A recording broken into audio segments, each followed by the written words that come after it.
और रवि की शादी के बाद रवि के पास कुछ नहीं था। रेहाना, तुमने मुझसे शादी करके एहसान किया है। मुझसे ज्यादा तो तुम कमाती हो। अरे तो क्या हुआ, एक दिन आएगा रवि कि तुम खूब पैसा कमाओगे। मुझे तुम पर पूरा विश्वास है। रवि और रेहाना खुद को स्टैंड करने के लिए पूरी मेहनत करते। रेहाना, मैं नौकरी नहीं करना चाहता हूँ। तो कोई बात नहीं, मैं नौकरी करके घर चलाती हूँ, तुम बिजनेस सेट करने की कोशिश करो। एक दिन रेहाना, तुम जानती हो, मैंने जो विज्ञापन बनाने वाली कंपनी खोली थी ना, उसे बड़ी ब्रांड का ऑफर आया है। अब हम लोगों के दिन प्यारे न्यारे हो गए हैं। मैं जानती थी रवि कि एक दिन तुम सेटल हो जाओगे। रवि का काम अच्छा चल जाता है। एक दिन वो रेहाना से कहता है, रेहाना, अब हम लोगों का बच्चा भी हो गया है। बहुत छोटा है वो, उसका ख्याल कैसे रखेंगे हम? कैसे क्या, मैं गांव से माँ को लेकर आ जाती हूँ। नौकरी से हाफ डे ले लिया करूंगी। अभी तो वो छोटा है, स्कूल जाने तक मैं मैनेज कर लूंगी। देखो रेहाना, मैं अब अच्छा कमा रहा हूँ। तुमको नौकरी करके परेशान होने की कोई जरूरत नहीं है। अरे कैसी बात कर रहे हैं, मैं अपनी लगी लगाई नौकरी कैसे छोड़ दूं? और मैंने तो सुना है हम लोगों को कुछ ही महीनों में सरकारी नौकरी मिल जाएगी। सरकारी नौकरी में कितना कमा लोगी? उतने में तो मैं ड्राइवर रख लूंगा। रेहाना को रवि की बात का थोड़ा बुरा तो लगता है। कम से कम मेरी नौकरी की इतनी बेइज्जती मत करो। भूल गए, इसी नौकरी के बदौलत तुमने अपना बिजनेस खड़ा किया है। अरे वो तो मैं किसी के भरोसे भी कर लेता। देखो, अपने बच्चे को संभालो, घर का काम करो। अब बाहर जाती तुम अच्छी नहीं लगती हो। रेहाना रवि के कहने पर नौकरी तो छोड़ देती है, लेकिन अब बड़े से घर में उसकी कीमत किसी नौकर से कम नहीं होती। एक दिन रवि का दोस्त आता है। भाभी, हम लोग तो आपको तब से जानते हैं जब से आप लोग शादी होकर इस शहर में आए थे। आपकी बदौलत ही सारा बिजनेस खड़ा हुआ है। ये किस्मत तो आप ही की है भाभी। हाँ हाँ भाई, हमारी मेहनत तो कुछ है ही नहीं। अरे होगी, लेकिन भाभी की किस्मत के आगे कुछ नहीं। दोस्त वहाँ से चला जाता है, लेकिन रवि का गुस्सा 7वें आसमान में होता है। देखा कैसे बोल रहा था? अरे बिल्कुल अच्छा आदमी नहीं है ये। कैसी बात कर रहे हैं आप? प्रशांत भैया तो बहुत अच्छे इंसान है रवि।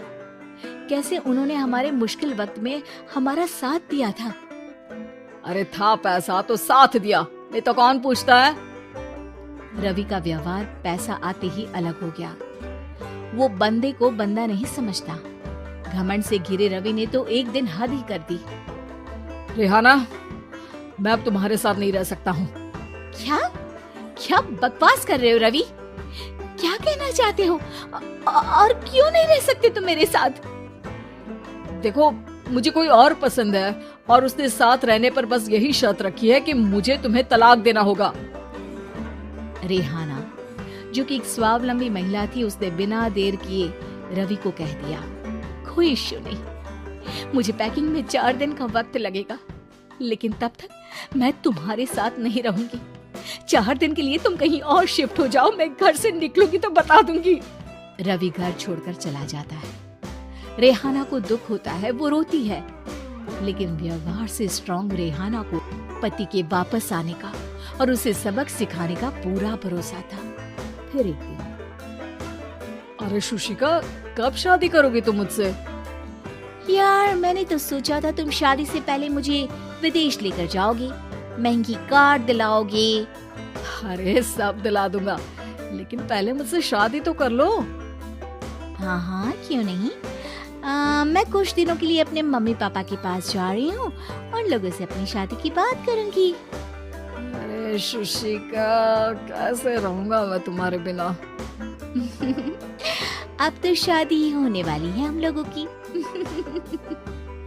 शुशिका रवि को छोड़कर चली जाती है। रवि घर आता है, जहाँ रेहाना को ना पाकर उसे सब अजीब लगता है। घर तो रेहाना के बिना कुछ नहीं है। बच्चे की याद भी आ रही है। चलो एक वीडियो कॉल कर लेता हूँ। रवि रेहाना को वीडियो कॉल करता है, लेकिन रेहाना फोन नहीं उठाती। रात को सोते वक्त मन कर रहा है मुन्ने को गले लगा लूं। चलो कोई ना, शुशिका से शादी के बाद मेरे और भी बच्चे होंगे। अगले दिन रवि ऑफिस जाता है जहाँ टीना खड़ी होती है। सर, आपने अपने नए ऐड के लिए मॉडल की रिक्वायरमेंट डाली थी ना, मैं उसी के लिए आई हूँ। रवि टीना को देखकर खुश हो जाता है। अब शादी हो गई है तुम्हारी? नहीं सर, बस अच्छा सा हैंडसम और अमीर लड़का देख रहे हैं मेरे मम्मी पापा।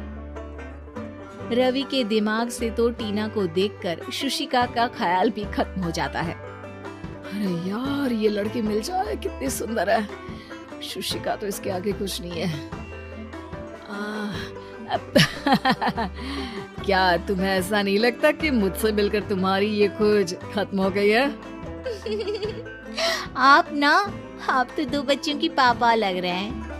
अरे नहीं नहीं, मेरी शादी तो हुई थी, लेकिन बीवी को किसी और से प्यार था, मुझे छोड़कर चली गई। खैर, टीना की दोस्ती रवि से हो जाती है, लेकिन 1 महीने बाद शुशिका रवि के पास वापस आती है। मेरे मम्मी पापा तुमसे मिलना चाहते हैं, लेकिन उन लोगों को ये मत बताना कि तुम पहले से शादीशुदा हो। और हाँ, शादी से पहले अपनी सारी प्रॉपर्टी तुमको मेरे नाम करनी होगी। अरे पागल, अब मैं तुमसे शादी ही नहीं करना चाहता। भला ऐसी लालची औरत से कौन शादी करेगा? तभी वहाँ टीना आ जाती है। रवि, ये पागल सी औरत कौन है? देखो, तुमने ही कह दिया ना पागल, तो पागल ही है। पता नहीं कौन है, कह रही है शादी कर लो, लेकिन शादी से पहले अपनी सारी प्रॉपर्टी मेरे नाम कर दो। बोल तो सही रही है। वैसे तुम जानती हो, मेरी एक सहेली है, उसके पति ने उसे पैसा आते ही छोड़ दिया, जबकि उसको खड़ा करने वाली ही मेरी सहेली थी। और मुझे भी भरोसा नहीं है। अगर मैं भी तुमसे शादी करूंगी तो तभी जब तुम मेरे नाम अपनी सारी प्रॉपर्टी कर दोगे। अरे हाँ, क्यों नहीं, बिल्कुल कर दूंगा। रवि और टीना की शादी की तारीख तय हो जाती है। वो अपनी सारी प्रॉपर्टी के कागज लेकर शादी वाली जगह पर पहुंचता है, लेकिन वहाँ टीना आती नहीं। रवि टीना को मैसेज करता है, कहाँ हो? सॉरी, मैं तुमसे शादी नहीं कर सकती, मुझे तुमसे भी ज्यादा पैसे वाला मिल गया। रवि को गुस्सा आ जाता है। वो गुस्से से सारा डेकोरेशन तोड़ रहा होता है कि वहाँ रेहाना आ जाती है। सर, क्या हो गया? क्या डेकोरेशन पसंद नहीं आई आपको? तुम यहाँ क्या कर रही हो? मैं यहाँ की डेकोरेटर हूँ। क्या आपको पसंद नहीं आई यहाँ की सजावट? रवि दौड़कर रेहाना के गले लग जाता है। मुझे माफ कर दो रेहाना। रवि रेहाना के गले लग जाता है और रेहाना टीना को थैंक्स का मैसेज करती है।